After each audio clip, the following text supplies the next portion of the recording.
Hey, it's Harris. Welcome to another Fantasy Football 2023 preview brought to you by Vuori. I'll tell you some more about Vuori and how you can support the channel in a little while.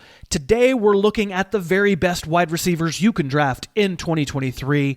We did running backs on the channel last week, so I'm sure producer Dave Pyper is putting a link right now where you can go off and watch the running back video as well. But this show is for the wideouts. And as with the running backs, I don't have a lot of suspense for you at the very top. I don't think we need to go crazy with the analysis or really get too hung up on the order. Personally, I think there are four guys that should be everyone's top four this season. We won't linger too long. Justin Jefferson, he's going number one overall in some fantasy drafts. I think that's a little bit much, but if you're in a full PPR, taking him as high as number 4 overall is defensible. Because Jefferson is not defensible, he's ridiculous and open all the time. Stefon Diggs, who used to wear a Vikings uniform, he's been with the Bills now for 3 seasons, and yeah, there's been talk about him wearing out his welcome a little bit, maybe running his mouth, which could be about the fact that he's only really guaranteed money on his contract through 2024. But either way, I can't believe any of that gets in the way of his connection with Josh Allen. Jamarr Chase is only 23, entering his 3rd season. He's simply a monster. A speed explosion route runner defensive backs just can't keep up with. He missed 5 games with a fractured hip last year, still did over 1,000 yards and 9 touchdowns, then added 2 more touchdowns in the playoffs. And Tyreek Hill, a former 5th-round NFL draft pick, leaves for Miami in free agency last year, finishes first-team All-Pro, top 10 in league MVP voting, still literally the quickest and most dangerous guy around. Just got to keep Tua Tagovailoa healthy for a full season. The next 2 names on my receiver list, really not much separating them from the first 4 in some order. I do think they have to be Devante Adams and Cooper Kupp. Adams is a monster of the Jamarr Chase variety. I sometimes think I'm watching Chase in a Raider uniform or Adams in a Bengal uniform. If there's a slight worry for Adams this year, it's Jimmy Garoppolo at quarterback instead of Derek Carr. Can Jimmy G force himself to make the tight window throws on which Adams thrives? That's been the knock in the past on Garoppolo. Caused a slight hesitation for me here. And then Cooper Kupp, he pulled a hamstring in training camp, but that's not my slight hesitation on him. He turned 30 in June. That's not great, but his game is much more based on quickness than speed. What's causing hesitation for me is Matt Stafford. Frankly, Stafford's elbow went bad last year, and how do we know it's ever going to be right again? What happens when it gets hit this year? Every reason to expect Kupp to be very good. He's high on my list. I'm just explaining why those 2 guys are a half step down. Before I carry on with this list, let me thank Vuori, makers of some of my favorite clothes on the planet, from a company doing its best to take care of the planet. I love Vuori clothes. I have so many by now. My favorites are the Banks shorts, but I also have t-shirts and long sleeve shirts and golf pants.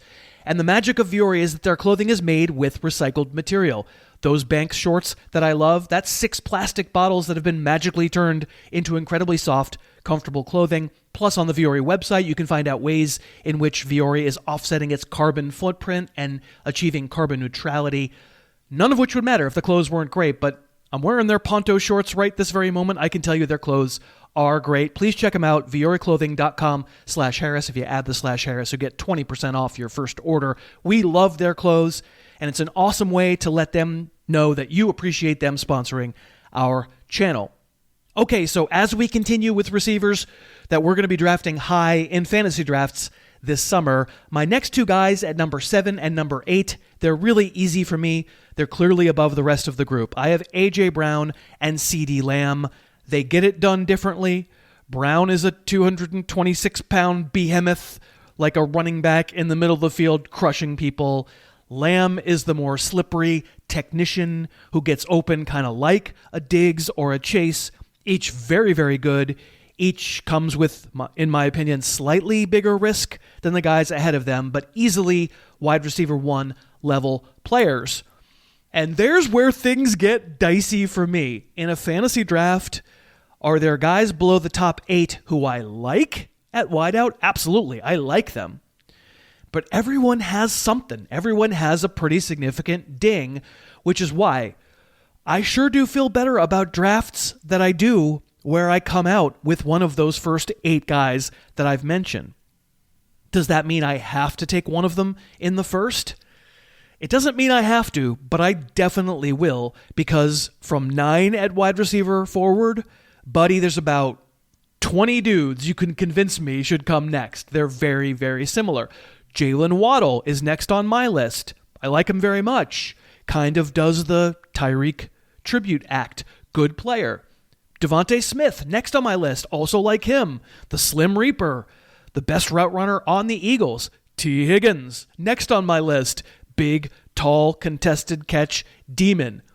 But how do we feel about having the second best receiver on an NFL team being our number 1 receiver for fantasy? I mean, I'll do it. I have them ranked that way, so I'm not telling you they can't be great performers who belong in the top 10, but it's a little bit scary. The ride can be a little bit up and down. Garett Wilson at number 12 among wideouts. Well, I am absolutely a believer in his talent. He put some amazing stuff on his rookie tape. Are we positive Aaron Rodgers bounces back just because some people in Wisconsin hate him now?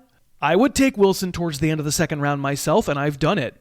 But I admit, with Rodgers, it could go wrong. Amon-Ra St. Brown, he's proven he can make a ton of plays in the middle of the field, shorter plays, when the offense that he plays on doesn't have a lot of other receiving talent. But what happens if Jameson Williams returns from his suspension and can really, really play? Does that affect St. Brown in the second half of our season?